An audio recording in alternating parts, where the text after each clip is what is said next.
All right. Hello, everybody. Welcome. My name is Jason Hanley. I'm the Vice President of Education and Visitor Engagement right here at the Rock and Roll Hall of Fame in Cleveland, Ohio. And I'm actually coming to you today from our great exhibit, The Garage, where you can come up here and pick up a guitar, a bass, sit down at the drum set or keyboards, and actually jam along and play like you're part of the band. We are really excited here today to be doing this great event around Sun Records. This year is a big year here in 2023. It would have been the 100th birthday of Sam Phillips, the founder of Sun Records. And in fact, last year we just finished celebrating what would have been 70 years, or is really 70 years, I should say, for Sun Records.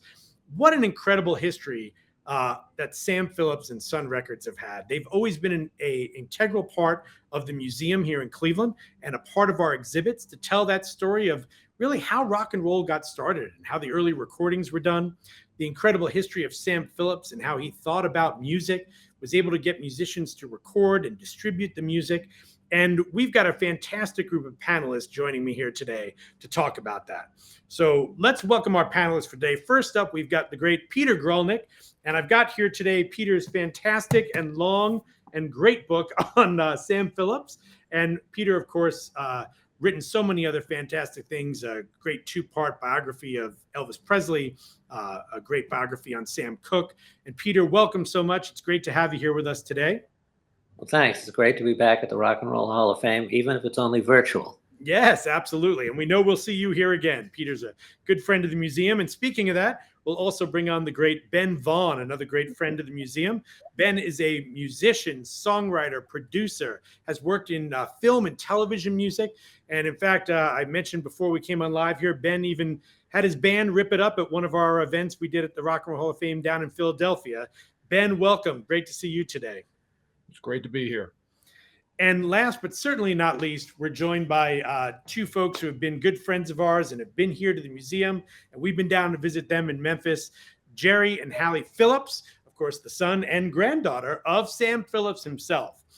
So, man, we have got a really great panel here today, from thinking about the history of Sun Records to the music itself, and even some of the personal connections with you guys, with Sam.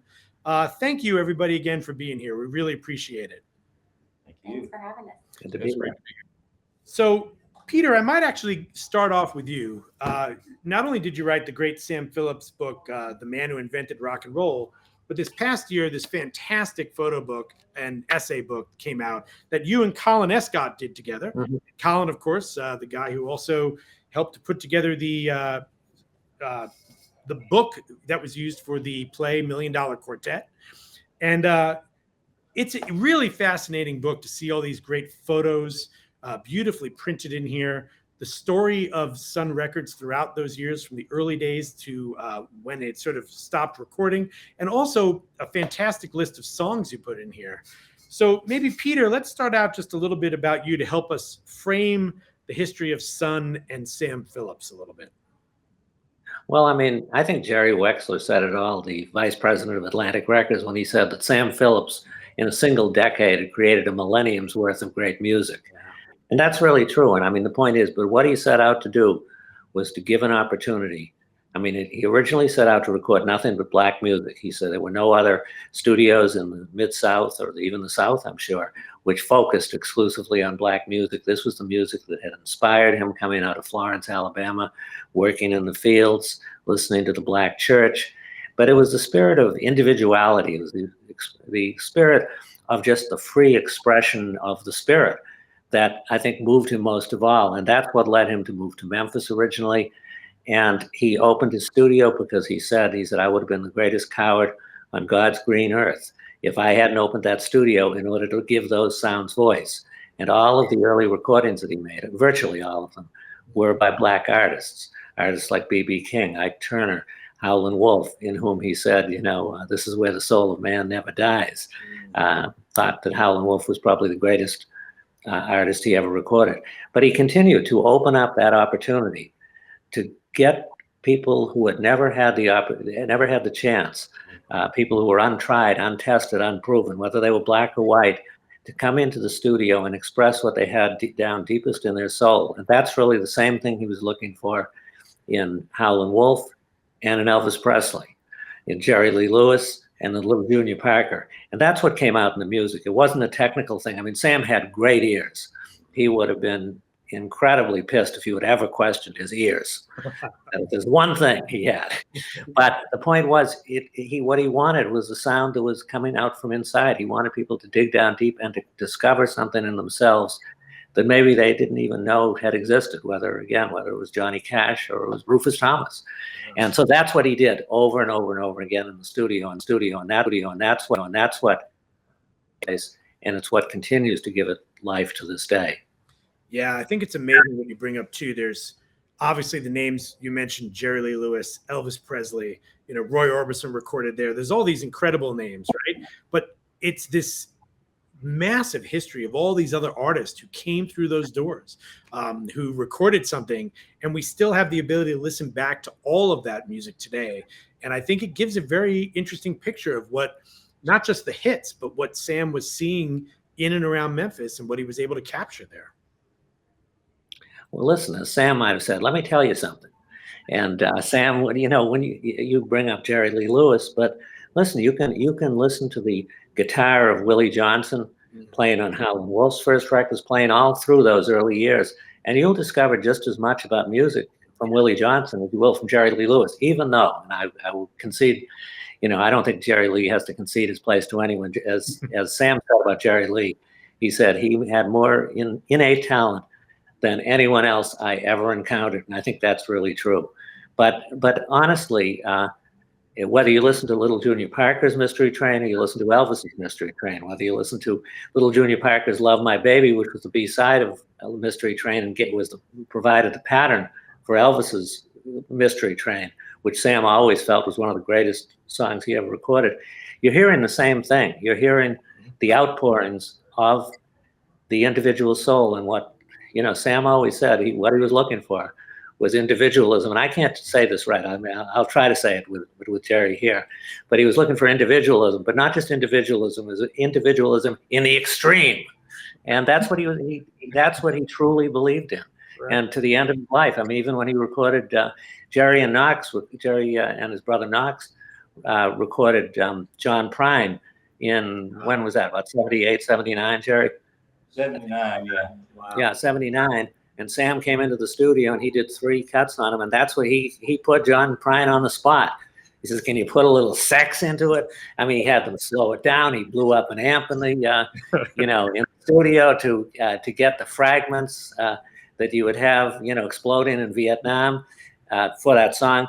And but again, he was looking to draw something out of John Prine, who had something that was so interesting to Sam. It was interesting. He says, "Man, you got the worst voice I ever heard," which to Sam was a compliment. It was one of the best voices, like right. Wolf. So unique in that sense, right? Yeah. Yeah. Anyway, so it was from first to last. That was he was looking for the same thing, but when I say that, it's really misleading, because he wasn't looking for the same thing. He was looking for the different thing every time, and that was what the same thing was. Right. Another interesting thing about that session was, Knox and I were recording on 16 track, and Sam came in, and of course we were running the 2 track also, but he totally mixed to the 2 track. I mean, he was not preparing to mix down from the 16. He was going to get it on the 2 track, and that was it. We got it on the 2 track, and that was it. We were done with it. No remixing or anything, because that's just the way he did it. When he was doing those mono 1-track tapes, but he just wanted to mix it. He was mixing. He became part of the band, as a mixer, and that's what he wanted to do. That's what he always did, Well, it's like a film.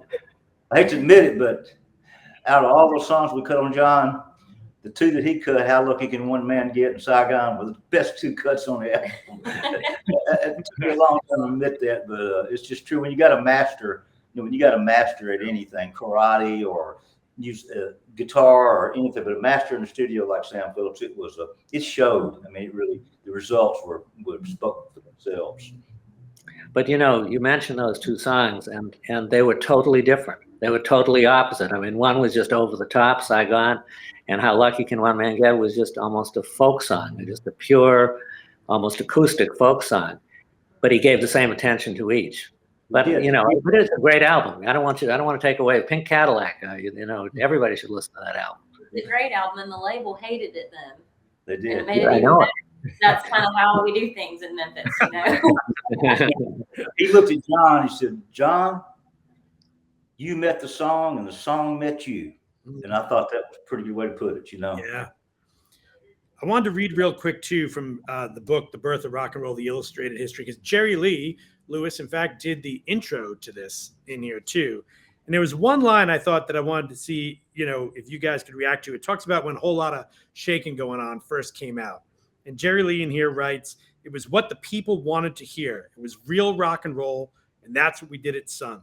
We cut real rock and roll records. That was the beginning of it all."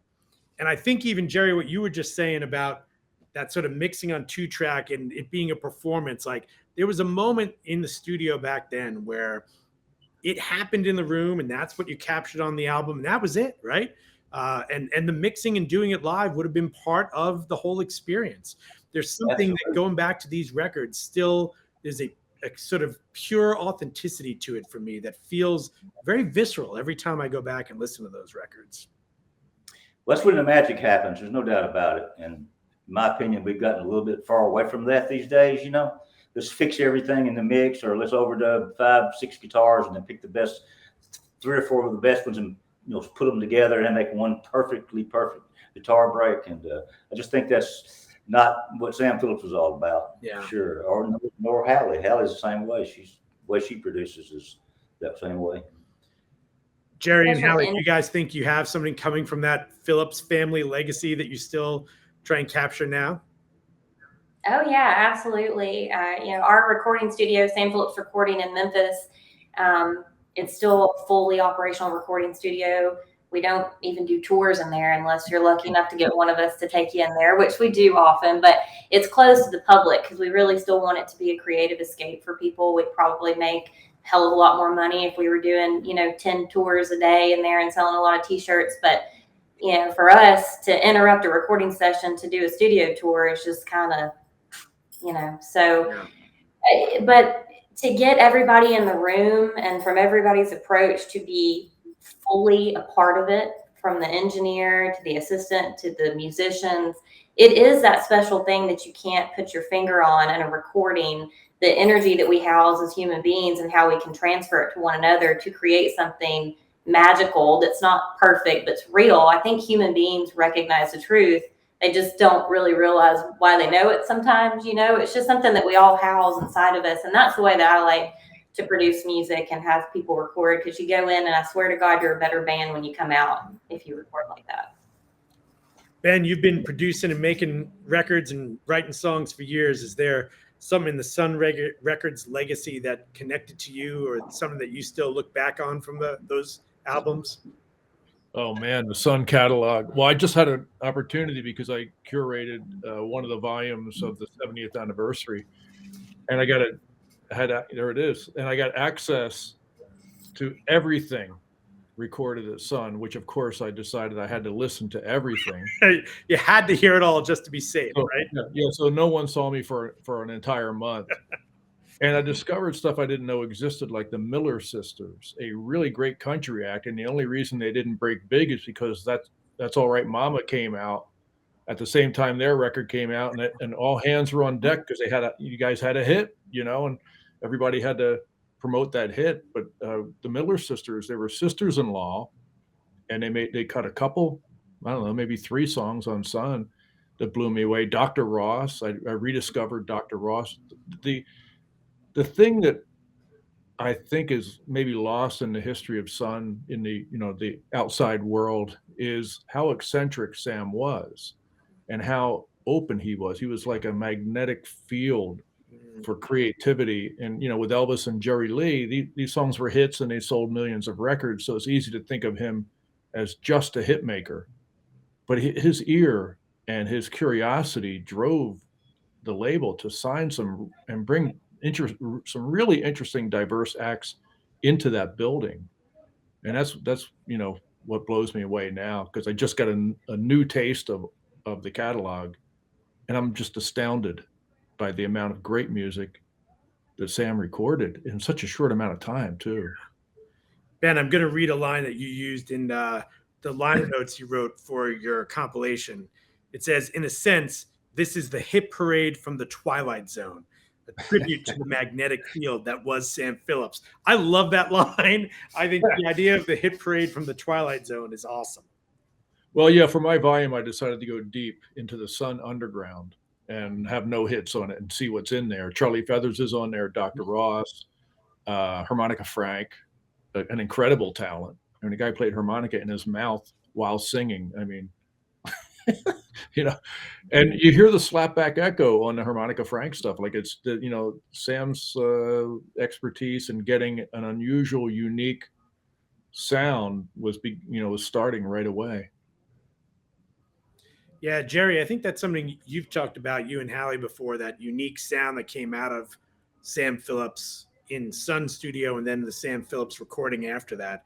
There really was something unique about his interest in sort of technology and recording and not overdoing it, but trying to make the songs sort of have a rhythm and a vibe and a feel all their own, right? Yeah, that's absolutely right, man. He always told me there was a lot of psychology in producing records, because he would make it a point to make these artists feel free to express themselves and not be nervous. And he always told me, don't call attention to the microphone if you're dealing with an artist. Don't make him be aware of the microphone, although he knows it's there. But I mean, you get in the studio and you can tighten up, and lose your real self. And when somebody says, "Hey, we're rolling, we're recording now," everybody has a tendency to want to tighten up. But he had the ability to just let those guys, go and feel free to do what they want to do, express themselves. And I'll tell you how I summed all this up. We were at a party one night, me and my brother Knox and my dad, and there was a big band. I don't know if I can't remember now who they were. I do know who they are, but I'm not going to say who they are. But their English manager came up to my dad, and we probably had a little substantial buzz going, and he says, "Mr. Phillips, what's the secret of rock and roll?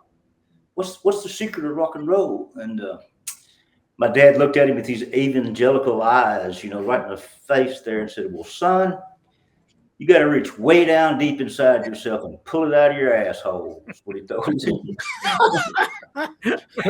Well, right there, that's the definition of soul and rock and roll, or anything you want to feel, whatever. But you got to go a lot deeper inside yourself to get it out of there. And that's a kind of a crude way to put it, but to me, it was the best expression of rock and roll or feel or blues or anything that you're doing.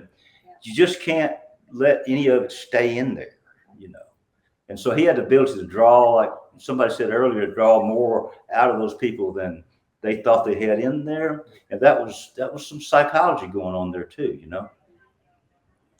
Well, you met in a more conventional way. I mean, when he talked about blues, he always emphasized it was the gut bucket blues that he wanted. It was just something, whether you pulled it out of your asshole or you pulled it out of your gut, it was something really important to you. But the other thing I was going to mention that Jerry talked about, psychology was so important to Sam. He could have been a great psychologist. He could have been a great evangelist. He could have been a great defense lawyer, which was his first ambition. But in terms of psychology, it was like sometimes he acted like he wasn't paying any attention at all, just so that the artist in the studio would relax, like Jerry said, would feel like they weren't being monitored, they weren't being, and for instance, when Howlin' Wolf first came into the studio, I think he let him go for hours, if not days, before he ever gave any thought to recording, before he ever turned anything on, and he would busy himself. And if you think about Elvis's first record, it came about when Sam was in the control room, and the session was just about over, and Elvis started fooling around, and then and Scotty and Bill joined in. This is on That's All Right, and then it was just like instantly, Sam snapped to it, and he said, "Well, what is that you're doing?" And they said, "Well, we don't know." Scotty said, "Well," he says, "Well, figure it out, go back and start all over again." But the point was, he was letting it go to the point that they felt, like Jerry said, they felt relaxed, they felt at home, they didn't feel like they were in an artificial situation.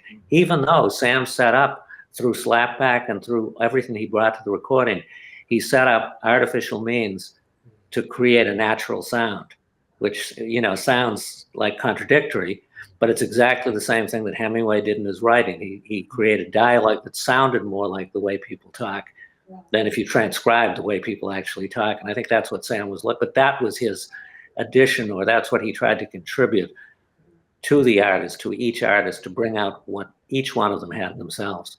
I feel like it lifts them up, Mhm. kind of elevates them. And I feel like he was always very mindful of the song. Each song tells a story. There's a different approach to everything. And I really feel like he was that way. And he gave people the freedom to be themselves. That's the biggest thing. I feel like today there's so many walls up and so much of a template approach to recording where people go in and they're trying to make a record that sounds just like somebody else. And they can with technology. They can make a record that sounds exactly like somebody else. It's not going to live very long. And I just don't think it's ever going to get any better than having the right room with the right group of people with a psychological approach where you get to be yourself. It's a timeless record.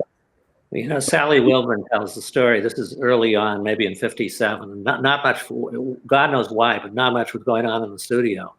And this guy wanders in off the street, and Sally says, I swear he wasn't wearing any shoes. Maybe he was, maybe he wasn't. He was wearing overalls, which was unusual too. And he wanted to have a tryout with Sam. So Sam, like I say, there was nothing going on. He says, sure, go ahead. So the guy sang Old MacDonald Had a Farm. And he went on. He had one verse after another. And Sally said it was everything she could do to stop from, laughing. She didn't want to laugh at the guy, but it was just, and he got through with the song. And by the time Sam came out of the control room, he said, where'd that guy go? And Sally said, well, he went off down the street. And Sam said, well, why'd you let him go? He said, that was the best Old MacDonald I ever heard. That was the most unique sound he made. That was just, we could have, we really could have done something with it. But that's what I mean about him being open, and what somebody else said. He was open to everything. And that's what's so amazing, the range of music on the sessions. And in some ways, even the range of failures that there were, because Sam did not feel there was no such thing as failure so long as you went all out. But at the same time, not every song was going to be a hit, not every session. And you can see things falling completely apart sometimes because Sam was willing to let people go out on a limb and do everything that was in their mind, anything they could think of. And it might lead back to something. The failure might lead to a great success, but the point was he wasn't going to squelch anybody. Well, he told me always that his studio was a laboratory. And I came up with this saying that's kind of like the Frankenstein story, where you get him in there, he's not alive yet. You work on him and you shock him a little bit, and then he starts walking, and then things starts walking, you just can't stop it, Yep. And that's the way he kind of looked at things, was that way, creating a monster, not the monster in the sense that it's a bad monster, but just something that once it gets going, you can't stop it. And he always used to tell me when I'd argue with him about some things, and he'd say, Jerry, you're not 100% wrong.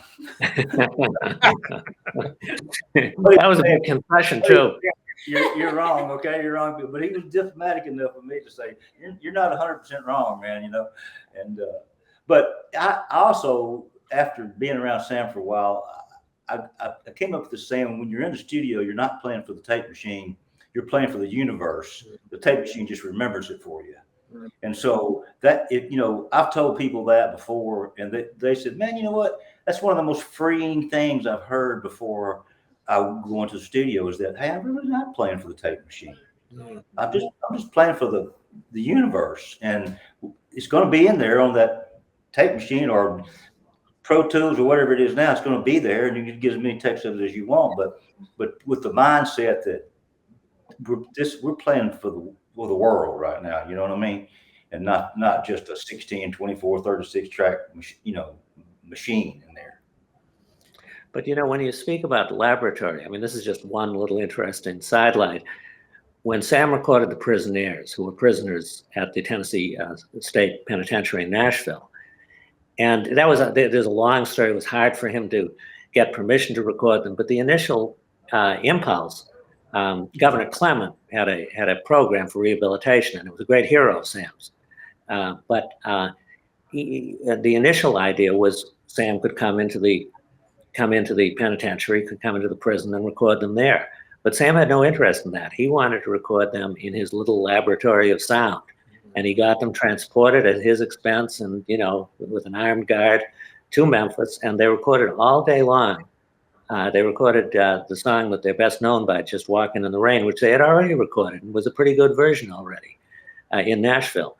And Sam recorded all day long. There was a reporter from the Memphis Press-Scimitar, I believe, who was there and they worked for 8 hours to get just that little bit of difference that Sam heard in his head that would elevate the song even just a little bit further. But he wasn't going to do it, as a field recording, which he could have done. He did lots of field recording in a way. I mean, he did bar mitzvahs, he did weddings, he did funerals, he did talent shows, but he had the capability, but he was determined to get them inside his little laboratory of sound so he could give them the best shot, get the most out of them and just achieve what he heard in his head.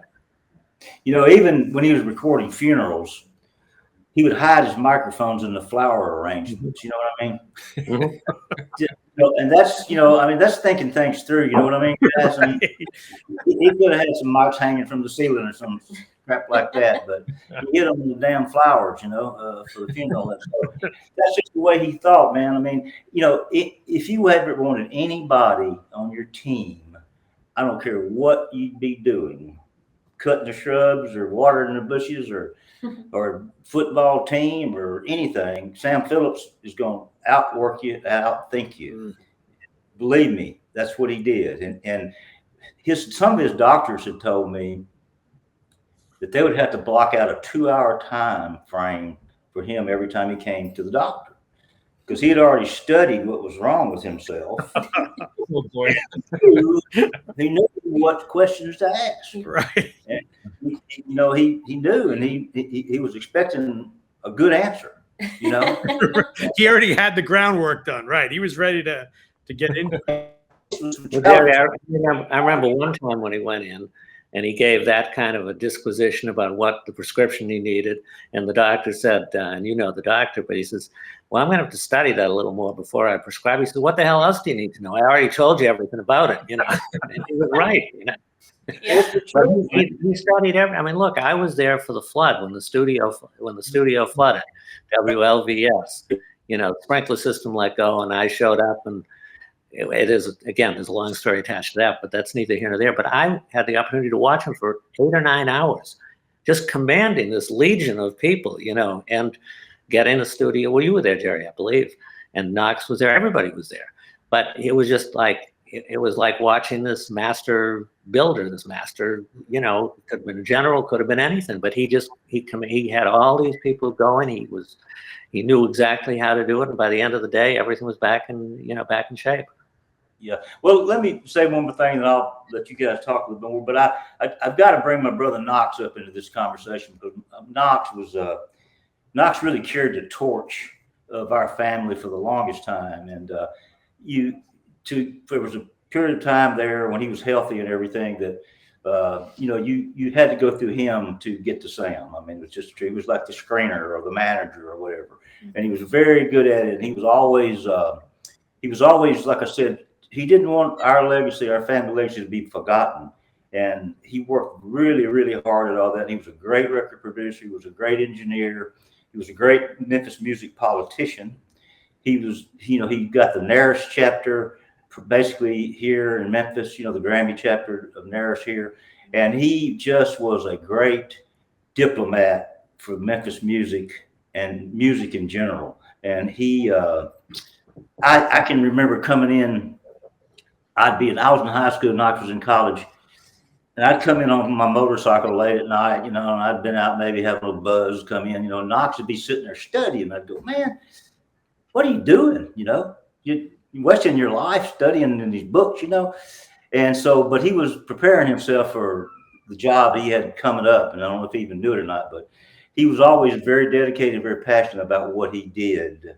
And he was like Sam in that way. If you put Knox onto a project, it was going to get done, And so anyway, I just didn't want my brother to be left out of this, because he did such an important part of our whole family. And we really miss him a lot. We really did. Yeah, thank you. Well, I just want to add one other thing, which is he was the best friend you could ever have. And I'm not just speaking for myself. Anyone who knew him knew he was the best friend you could ever have, and that's the truth. He was just a rare spirit, and just and anything that Jerry says, I mean, I'll echo any of it. It doesn't need to be echoed, but it's all true. Yeah. Well, let's spend a few minutes talking about some of the great, those deep gems, Ben, like you were talking about. In fact, you know, Peter mentioned the Prisonaires. You actually had a Prisoner's Prayer on your compilation. I think the last track on the album. Yes. Why did you pick that one? What spoke to you when you heard that to put that on your compilation? Well, most people only know Just Walking in the Rain, which was the hit that the Prisonaires had. But they, like Peter was saying, they recorded for like 8 or 9 hours that day, and I wasn't aware of what else they recorded. And when I heard it, I was blown away. Every song was fantastic, and so I chose one to put on the record just to prove that the Prisonaires were not a one-hit wonder. Right. Yeah, Yeah. it's cool to be able to look at that catalog and see all that other stuff. You, of course, put a great Charlie Feathers song on here, too, which I know we were all talking in the green room about Charlie Feathers a little while ago. You picked Defrost Your Heart. Yeah, Charlie, Sam and Charlie was too much like Sam in some ways. You know, they butted heads. You know, like Charlie had so much talent coming out of him, and Sam was trying to get it out of him. But Charlie, you know, those guys. You know, I think Sam saw Charlie as a country singer more than you know, and Charlie was very influenced by the blues, by Junior Kimbrough in Holly Springs. He grew up, you know, going to juke joints and hearing blues and everything. So he was not a straight country singer. And Sam saw him more as a country singer, and that's what he cut at Sun Records. But it's still unique. I mean, Charlie's phrasing, a little bit of Lefty Frizzell in there, I guess, is probably the influence. I'm not sure. Bill Monroe, maybe. But even on a straight country song, the reason I included that is because Sam was working with a country artist who was really unique. Even though Charlie did not stick with country, the country tracks that he cut, Sam really got an amazing performance out of them. Yeah, we were talking. You got to work with Charlie later yourself, right, Ben? I did. I produced at Phillips Recording Service. Yeah. With Jerry. Jerry was engineering, and Sam came in. He stopped by to water the hedges. and he told me, he said, if you want to do something right, you got to do it yourself. And I brought him into the studio because I told him, he goes, who's cutting here today? And I said, Charlie Feathers. And he goes, oh my God, I got to come in, you know. And so those guys were reunited after, I don't know how long it was, how many years that was, but that was the first time they had seen each other. And they were having a lot of laughs. It was great. That's awesome. We got to mention, of course, another group that you put on here called the Jesters. The great song Stompity Stomp. And Jerry, you may be familiar with that band, the Jesters, of course, right? I was in that band. Yeah, that was an unusual band. We had a great band. You know, that band was 1966, and, you know, the British invasion had happened, and we weren't playing any British music at all. It was all blues and rock and roll and that kind of stuff. And Teddy Page was lead guitar player. I was the rhythm on the Cadillac Man song with Jim Dickinson playing piano, the famous Jim Dickinson. I guess I'm not sure if everybody knows who Jim Dickinson is, but yeah, we had a great band, man, and we even had an enforcer. Our bass player named Billy Wolfers was an enforcer. What that means, like on a hockey team, the guy that goes out and gets even with the other people. Well, if anybody heckled us, you know, at all, would take care of it for us, you know, so we wouldn't have to worry about it. He just liked to fight. He was one of them kind of guys. But yeah, it was, you know, we cut a bunch of stuff that didn't get released. Did you hear Better Get Going, Baby, Get Gone? Oh, yeah, that's great.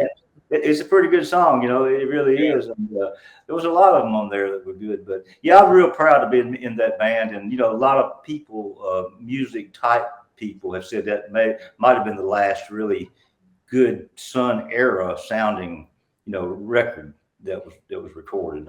That's always been something I thought was good. Now, were you guys the last act on Sun before Sam sold? No, I think I think the Load of Mischief was a band Knox was producing. I believe was after us, but it wasn't much more done after that. You know, Sam got disinterested in the music business and for a number of different reasons, you know, and he always could see the handwriting on the wall, and you know, he knew the majors were buying up all the distributors, and you know, they were signing all the artists, and you know, and he could have gone with Elvis with that contract. But you know, he always said, I can't let you know anybody tell me how to record my music, how to cut my music. So I'm sure he could have cut himself a hell of a deal to go to RCA with Elvis Presley. But you know, Yes, Sam was offered a job at RCA. Is that correct? Yeah. At the same time that he sold Elvis's contract? To go with Elvis. Wow. You know, at least go as a producer. You know what I mean? Yeah. And he chose to stay and keep Sun going. Wow. Yeah. Is that your understanding, Peter?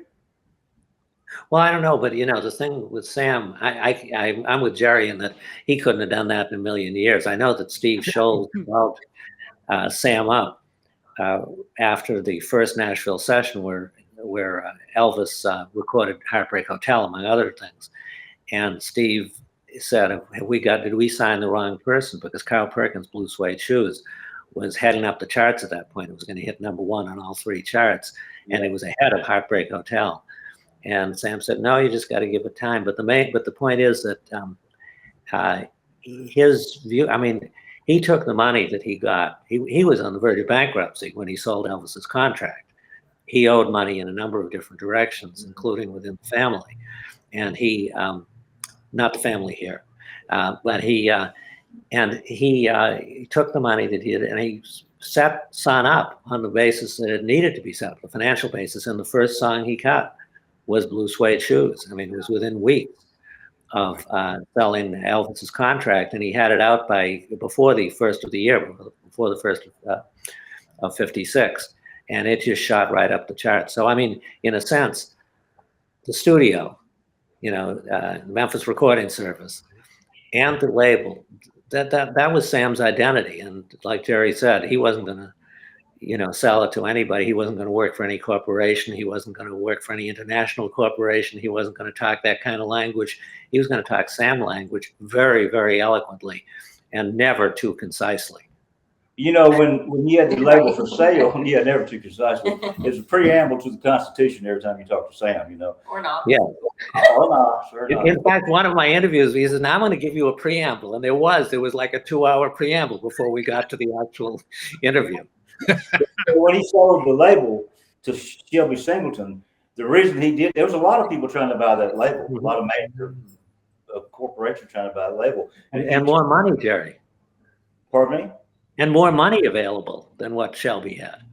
Oh, yeah, more money, but he just couldn't bring himself to let a corporate entity own what he had been so independently working on for all his life. You know, he just couldn't do it. And, you know, he got mad at Shelby a lot of times about putting out too many records now. You're doing too much, about you doing this, you know. But I mean, Shelby and them did a good job with everything.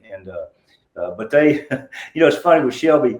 He was he might owe us some money or something, you know. And for me and Knox and Sam and our attorney would go up there, and Shelby would have his attorney. We all love Shelby. I'm not talking bad about him at all, but it'd be getting to a really intense portion of this meeting, you know. Then Shelby would say, wait a minute. And he'd say, hey, whoever his secretary was at that time, he'd say, go get those Sun watches and bring them in here, will you? And he'd go and he'd get these Sun watches he'd had made up, and he'd hand them out to each one of us, you know, during this negotiation thing. So, you know, there's the kind of guy Sam wanted to be dealing with, you know what I mean? He didn't want to be dealing with no damn corporate guy, you know what I mean? That's all damn watches. You're still going to pay me my money. You know, right? So, well, he didn't even. Horse trader, you know. I mean, he didn't even want to be dealing with a Nashville guy. I mean, the thing about Shelby was he was a true renegade, and Sam, you know, it's like you say, Jerry. He loved Shelby. He may not have always approved of him. In fact, it may not even been more than 50% approval, but he loved him, and he loved him for his independent spirit, no matter how mad. And he really did get mad. No matter how mad he might get at him. And I don't know whether he ever really reconsidered any of his decisions. He said he didn't. But the point is, you could have told him, hey, you could have made 10 times as much. You could have made 50 times as much by selling to whatever. But I don't think he ever rethought the decision, because Shelby was really the last of the independents, and he and that really left him in. I mean, he was not a thoroughly admired figure in Nashville, but what he wasn't admired for was that independent spirit as much as anything else. And just, he was not going to kiss ass for anybody. He wouldn't march to anybody else's drum, neither Shelby or Sam, either one of them. Right, right. And I think Sam liked the challenge of dealing with Shelby. I mean, the things Shelby did, he didn't like. I think he liked the challenge of that. And yeah, it's man, what a story this is. When you think about it, and to have the guts that my father had to stick to his guns, not sell to the corporate people, not give in to them, not play their game at all, was my hat's off to him. And I hope that our family's still with that spirit, that independent spirit of, don't go down the road that's already been, go through the jungle, man, hack out your own pathway, and then you'll be there, which is what he did. Well, think of when Sam. Oh, go ahead, Peter. No, I was just going to say, think of when Sam opened the studio, even before he started the label, and think of just not just the disapproval, but the language that he encountered coming from, all the proper Memphians who thought this was the worst thing in the world. And to the end of his life, who never got the recognition in Memphis that he should have gotten. And he would have liked it. It wasn't that Sam did not dislike recognition or approval, but he wasn't going to do anything to court it. And, and really, he was never part of the establishment. He, Sun was just dominating rock and roll there in 56, 57. And, with very little recognition in Memphis. And he just, like you say, he marched to his own drum. Hey, when I first got my first tattoo, I showed it to him. He said, "You know what, man? If you want to be a freak, why don't you just cut your arm off?" I thought that was pretty good, Well, he would say, you can be a rebel, but, you don't have to be an outcast. That's right. Right. That's right. But what you were talking about, Peter, everything he went through to kind of make his own way. I think that is the best life lesson that I ever learned. Being born into this family is just the value of human worth, and that it's not always accepted by everyone, but it should always be given. You should always value everyone and give everyone an opportunity. And of all the great things that Sam did, I'm so thankful that I was born into a family that believed that way and that acted that way, even when they were treated poorly for it, to give everybody a shot. And it's still crazy that we still struggle with that today, that people can still be so hateful.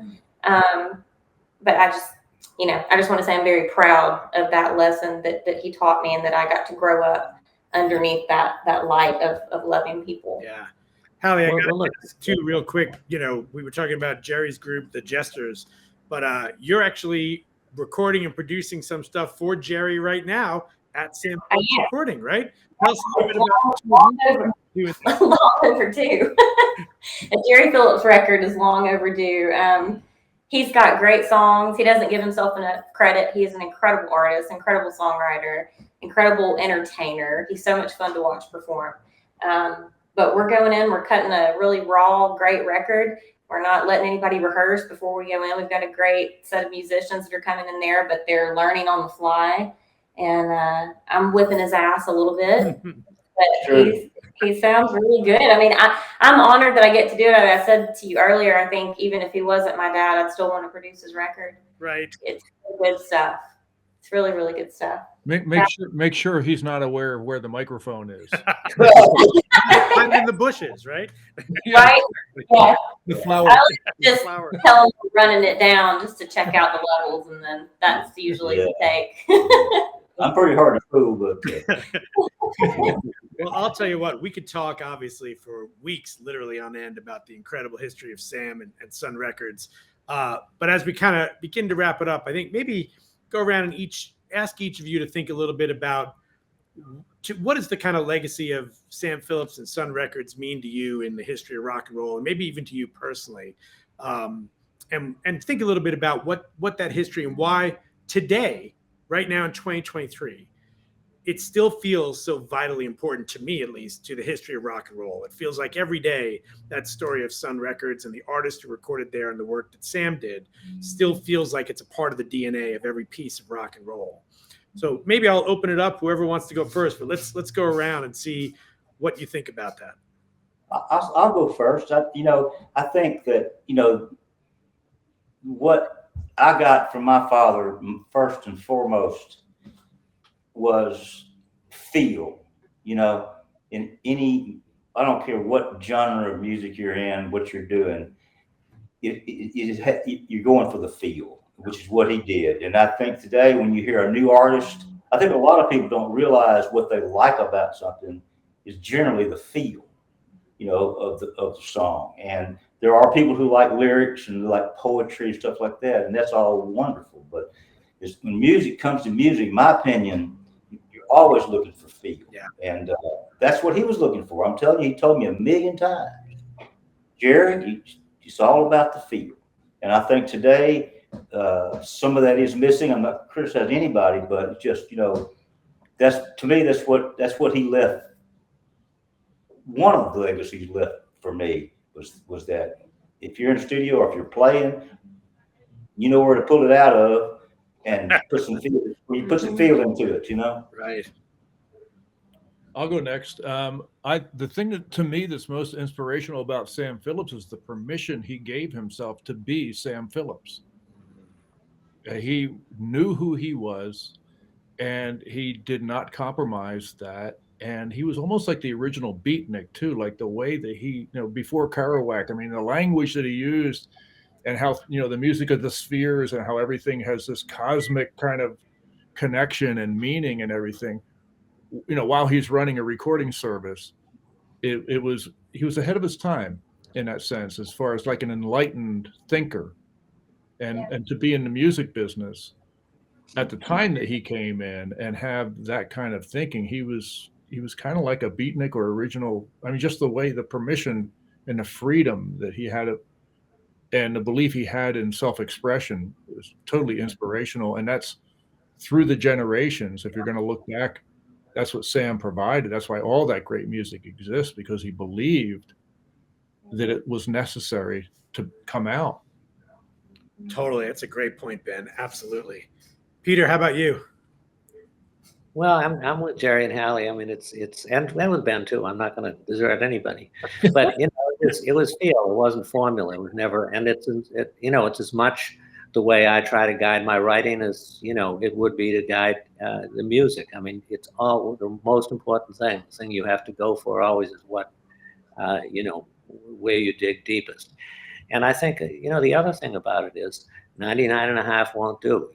As Sister Rosetta Tharpe said, and many other people have said, but I mean, it's just, you're always, trying for 100. And I think that Sam didn't do anything. There was not a single thing I ever saw Sam do in all the years I knew him that he didn't go all out, that he didn't put everything he had into it.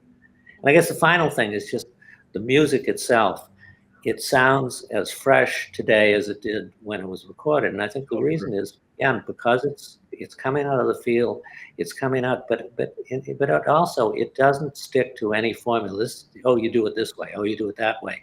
It's all in an attempt to bring the most out of the song, to bring the most out of the artist, to give a setting for every single. So if you listen to, let's say, to Elvis's first song, That's All Right, or Howlin' Wolf's first song, Moanin' at Midnight, there's just nothing like them anywhere else. Right. I mean, they're not. You can't say, oh, that belongs to this period, that belongs to this year, that belongs to this sound. They're just when Sam sent out Moanin' at Midnight to his friend in I'm going to forget his name, over in Nashville at WLAC, where Sam had worked. He said, he wrote a letter with it. He says, I think this is the strangest record I've ever heard, and I think it's the best. And he was right. Right. Well, Halley, I think we're going to wrap up with you. What do you think? I think his bravery opened up the door to give so many people a chance that I don't believe would have had one. I believe what he did inspired people, like what happened over at Stax Records as well with Jim Stewart. And I was listening to an interview with Sam and Dave, and he was talking about when Jerry Wexler made a deal for them to come down and record at Stax, that he thought his career was over when that was going to happen, that it was the worst decision ever. He came down there and recorded with them and recorded a song that Isaac Hayes and David Porter wrote, and he said he found himself in Memphis. They found themselves. And I think that's exactly what happened with Sam, is that he gave people the freedom to find themselves. And he was the scientist in the laboratory that elevated him with his choices when it came to sound. And it changed the world. Well, that's a perfect ending. Thank you for that. I'll remind everybody, the history of Sam Phillips and Sun Records is well and alive here at the Rock and Roll Hall of Fame in Cleveland. Come on in and check it out, explore more what we have online. Thank you to Sun Records for helping us partner together on this fantastic event today. And of course, thanks to the panelists, Peter Guralnick, Ben Vaughn, and of course, Jerry and Halley Phillips. Thank you everybody for joining us, and have a great day. So much for having us. Thank you. Thank you.